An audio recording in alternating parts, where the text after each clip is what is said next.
علم یہ ہوتا ہے کہ آپ کن حالات میں کیسے بیہیو کریں، کن حالات میں کیا اسٹریٹجی اپنائیں، یہ علم ہوتا ہے۔ جو صرف جاننا ہوتا ہے اس کو ہم لوگ آج کل تعلیم کہتے ہیں۔ بہرحال تو اب میں لفظ استعمال کر رہی ہوں تربیت یافتہ، کہ جو ایجوکیٹڈ مائنڈ ہے، جو سمجھتا ہے، جو سیکھتا ہے، جو اینالائز کرتا ہے، جو صرف جس کے پاس انفارمیشن نہیں ہے اس کو اینالائز کرنا بھی آتا ہے، اور اپنے خیالات کو، اپنے نظریات کو اپلائی کرنا، ان پر عمل کرنا بھی آتا ہے صحیح طریقے سے حالات کے مطابق۔ تو ہر ماں کے دل میں ایک خاموش سی آواز ہوتی ہے جو دنیا کے شور میں اکثر دب جاتی ہے۔ یہ وہ آواز ہے جو بچے کی نیند، اس کے رونے، حتیٰ کہ اس کے سانس لینے سے بھی پہلے محسوس ہو جاتی ہے۔ یہ کہانی میں آج جو سنا رہی ہوں ایک ماں کی ہے جو اپنے بچے کے بدلتے رویے کو ہر روز دیکھتی رہتی ہے، اور بغیر کسی کتاب یا ماہر کے یہ جان گئی کہ کچھ مختلف ہے مگر غلط نہیں ہے۔ تو یہ اس ماں کی جبلت ہے، اور اس کا جو دماغ ہے وہ تربیت یافتہ ہے، اس میں علم ہے، ٹھیک والا، ڈگریوں والا نہیں۔ ماہرین بصیرت اس کو کہتے ہیں انٹیوٹیو ریکگنیشن، جو اکثر ماں کی اندرونی توجہ سے جڑی ہوتی ہے۔ بچہ سوال کرتا تھا، چیزیں جلدی یاد کر لیتا تھا، کارٹونز کے مکالمے زبانی یاد ہو جاتے تھے، لیکن جب کوئی اس سے آنکھ ملا کر بات کرتا وہ نظریں چرا لیتا۔ اگر معمول میں ذرا سی تبدیلی آتی، جیسے اسکول کی چھٹی نہ ملی یا ناشتہ وقت پر نہ ملا، وہ رو دیتا، غصے سے چیزیں پھینکتا یا کمرے میں بند ہو جاتا۔ یہ کوئی ضد یا لاڈ نہیں تھا، بلکہ اس کی دنیا ایک ترتیب میں بندھی ہوئی تھی، اور ذرا سی تبدیلی سے وہ توازن بگڑ جاتا تھا۔ اسے ماہرین سینسری سینسٹیوٹی اور نیڈ فار سیمنس کہتے ہیں، جو آٹزم اسپیکٹرم میں عام پایا جاتا ہے۔ ماں نے دیکھا کہ وہ بچہ بار بار ایک ہی کھیل کھیلتا ہے، ایک ہی موضوع پر بات کرتا ہے، ایک ہی فلم بار بار دیکھتا ہے، جیسے بس خلا، بس ٹرینیں یا کسی خاص کارٹون کی دنیا۔ جب وہ خوش ہوتا تو اپنے کھلونوں کو گانے سناتا، جب گھبراہٹ ہوتی تو ہاتھوں کی مخصوص حرکات کرتا، یا پنکھا بار بار گھماتا، یا ہاتھوں کی فلیپنگ کرتا جسے انگلش میں کہتے ہیں۔ تو ماں نے اسے روکا نہیں، شروع میں روکا ڈیفینیٹلی، جب اس نے جانا کہ یہ بچہ یہ بار بار ہنستا۔ تو جب ماں نے جانا کہ یہ بچہ بار بار unnecessarily بار بار ہنسے جا رہا ہے، اور اس نے جب اس سچویشن کو اینالائز کیا تو وہ جانی کہ یہ سب کچھ یہ ٹینس حالات میں کرتا ہے، مشکل حالات میں کرتا ہے، تو اس نے اس کو یہ کرنے دیا۔ وہ سمجھ گئی کہ اس بار بار ہنسنے کا تعلق اس کی ٹینشن سے ہے، اس کے تناؤ سے ہے۔ پھر اس نے، اور وہ جان گئی کہ یہ شاید اس تناؤ میں اپنے آپ کو ڈھالنے کے لیے، اس تناؤ کا مقابلہ کرنے کے لیے بار بار ہنس رہا ہے یا ہاتھوں کو ہلا رہا ہے۔ ماہرین نے ان چیزوں کو ریپیٹیٹیو بیہیویئر یا soothing technique, self soothing techniques کہا۔ دیکھیے جان گئی نا ماں پہلے سے۔ ماں نے اشارے پڑھنے شروع کیے جب بچہ نہیں بول رہا، حالانکہ بچہ بولتا ہے، وربل آرٹسٹک چائلڈ ہے، تو ماں نے سوال کرنے کے بجائے اس کو انتخاب دینے شروع کر دیے۔ پہلے وہ پوچھتی تھی دوپہر کو کیا کھاؤ گے، بچہ کہتا کچھ تھا، جب وہ کھانا اسے دیا جاتا تھا تو وہ کھانا نہیں کھاتا تھا۔ ماں کو آہستہ آہستہ یہ سمجھ آ گئی کہ اس کو میں نے چوائس دینی ہے، انتخاب دینا ہے، 3 کھانوں کے نام بتانے ہیں، اور پھر یہ ان میں سے چوز کرے گا، نہ کہ اس سے یہ پوچھنا ہے کہ تم کیا کھاؤ گے۔ اگر اس سے یہ پوچھا گیا تم کیا کھاؤ گے تو شاید وہ اس کھانے کا نام لے جس کو وہ نہیں کھانا چاہ رہا۔ تو اس نے اس کو انتخاب دینے شروع کر دیا، اور اس نے اس میں سے چوز کرنا شروع کر دیا، یا پھر اس نے اس کو 3 کھانے کی تصویریں یا 3 کھانے رکھ کر ٹیبل پر دکھائے کہ ان تینوں میں سے تم کیا کھاؤ گے، اور پھر اس بچے نے ایک کھانے کی طرف اشارہ کیا یا اس کا نام لیا۔ تو ماں نے بولنے پر زور دینے کے بجائے یہ دیکھا کہ بچہ اپنے انداز میں کیا کہنے کی کوشش کر رہا ہے، اس کے جذبات کو اس کے انداز، اس کی سانس، اس کی آنکھوں سے پڑھا، اور اس عمل کو کہتے ہیں پروفیشنلز آلٹرنیٹیو کمیونیکیشن کیوز، یعنی زبان کے علاوہ اظہار کے دوسرے طریقے سمجھنا۔ اب دنیا تو ٹھوکر دیتی ہی ہے، لیکن مائیں چھاؤں دیتی ہیں۔ اسکول نے کہا بچہ بدتمیز ہے کیونکہ وہ گروپ میں نہیں گھلتا۔ خاندان نے کہا ماں نے بگاڑ دیا کیونکہ وہ بچے کو ہر وقت سمجھ رہی ہے، ڈانٹتی نہیں۔ شوہر نے کہا زیادہ نرمی نقصان دے گی، مگر ماں جانتی تھی کہ بچہ جب لوگوں کے درمیان ہوتا ہے تو وہ گھبرا جاتا ہے، جیسے دل کی دھڑکن تیز ہو گئی ہو۔ اس لیے ماں نے بھیڑ کے بجائے ایک سادہ ماحول بنایا، شور کے بجائے خاموشی دی، اور بچے کو وہ جگہ دی جہاں وہ سانس لے سکے، اور اس کی تناؤ کے دوران اس کی باتیں سنی، چھوٹے چھوٹے مسئلوں کو سن سن کر حل کیا، اور ان مسائل کی جڑ تک پہنچی، اس کی باتیں سنی خاموشی میں، اور اس کے چھوٹے چھوٹی انگزائٹیز، چھوٹے چھوٹے تناؤ، چھوٹے چھوٹی مسائل کو حل کیا، اور اس طرح سے اس نے اس کی مدد کی۔ اس طرح کے یہ جو سب کچھ ہوا ہے، اس کو کہتے ہیں ایموشنل ریگولیشن انوائرمنٹ، مطلب ایسا ماحول جو بچے کو سنبھلنے دے۔ تو ماں کا دل سب سے پہلا مشیر ہوتا ہے۔ اس ماں نے کبھی اس سزا نہیں دی کہ وہ بات نہیں مانتا، یا اکثر سزا دی، اکثر نہیں، کبھی کبھار تو انسان ہے، تھوڑی بہت سزا تو دے ہی دے دیتا ہے، لیکن وہ اسے سمجھتی تھی۔ اس نے ہر بار دیکھا کہ اس کا دل کیا چاہتا ہے، اس کی پریشانی کی جڑ کہاں ہے۔ اس نے محسوس کیا کہ بچے کو کچھ چیزیں بہت پسند ہیں، تو انہیں استعمال کیا سکھانے کے لیے انہی چیزوں کو۔ اس نے سیدھا ہو جاؤ کے بجائے اس نے بچے کو یہ نہ کہا کہ تم ٹھیک ہو جاؤ، اس نے اسے ٹھیک ہونا سکھایا۔ اس نے بچے کو یہ نہیں کہا کہ جاؤ جا کے پڑھو، اس نے بچے کو پڑھنا سکھایا۔ یہاں پر یہ بات بہت امپورٹنٹ ہے ماؤں کے لیے، کہ جب آپ بچوں سے یہ کہتی ہیں جاؤ جا کے پڑھو، کیونکہ اسکول تو ویسے ہی، میں نے آپ کو اکثر آپ سے بات ہوتی ہے کہ اسکول تو ویسے ہی سارے فارغ ہوتے ہیں، یعنی اکثر، ناٹ آل، تو آپ بچے کو یہ نہ کہیں کہ جا کر پڑھیں، چاہے وہ آٹسٹک بچہ ہو یا نیورو ڈائیورجنٹ ہو یا نیوروٹیپیکل ہو، کبھی بچے کو یہ نہیں کہنا چاہیے کہ جاؤ جا کر پڑھو۔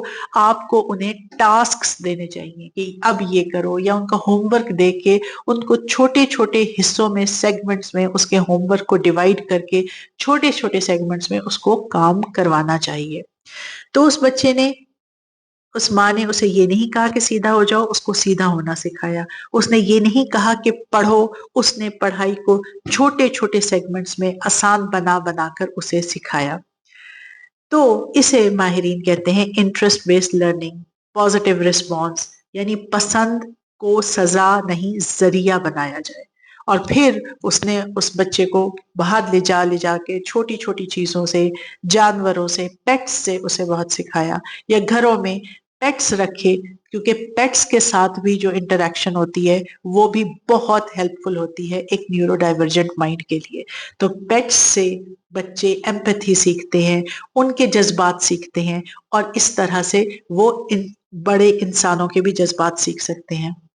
جب آپ ایک نیورو ڈائیورجنٹ بچے کو پیٹ دیں گے تو وہ اس سے جھجکے گا نہیں، لیکن اس سے بہت سیکھے گا، اور شاید یہی سب کچھ سیکھنا وہ اپلائی کرے، وہ استعمال کرے، اور انسانوں سے انٹریکشن میں، اور انسانوں سے مد بھیڑ میں۔ اب یہ جو ماں ہے، یہ کوئی ماہر نفسیات نہیں تھی، نہ ڈاکٹر تھی، نہ کوئی اور پروفیشنل تھی، لیکن اس نے وہ سب کچھ سیکھ لیا جو آج کل کورسز میں پڑھایا جاتا ہے۔ کیونکہ اس نے بچے کو ٹھیک کرنے کی کوشش نہیں کی، بلکہ اس نے بچے کو سمجھنے کی کوشش کی، اور اس نے اپنی جبلت کو سنا، کیونکہ ایک ماں اور بچے کا بہت گہرا تعلق ہوتا ہے۔ ماں اس کو اس حد تک جانتی ہے کہ بچہ کبھی سوچ بھی نہیں سکتا کہ اس کی ماں اسے کس حد تک سمجھتی ہے۔ تو یہ وہی فہم ہے جسے سائنس بعد میں نام دیتی ہے، مگر ماں پہلے سے محسوس کر لیتی ہے۔ یہی وہ جبلت ہے جو بچے کی حفاظت، ترقی اور خوشی کا پہلا اور اصل ذریعہ ہوتی ہے، اور یہی وہ عمل ہے جسے ماڈرن سائنس رسپانسو پیرنٹنگ اور ارلی انٹروینشن کہتی ہے۔ اگر آپ ایک ماں ہیں اور آپ کو لگتا ہے کہ آپ کا بچہ دوسروں سے مختلف ہے، تو براہ کرم اپنی اس خاموش فکر کو نظر انداز نہ کریں۔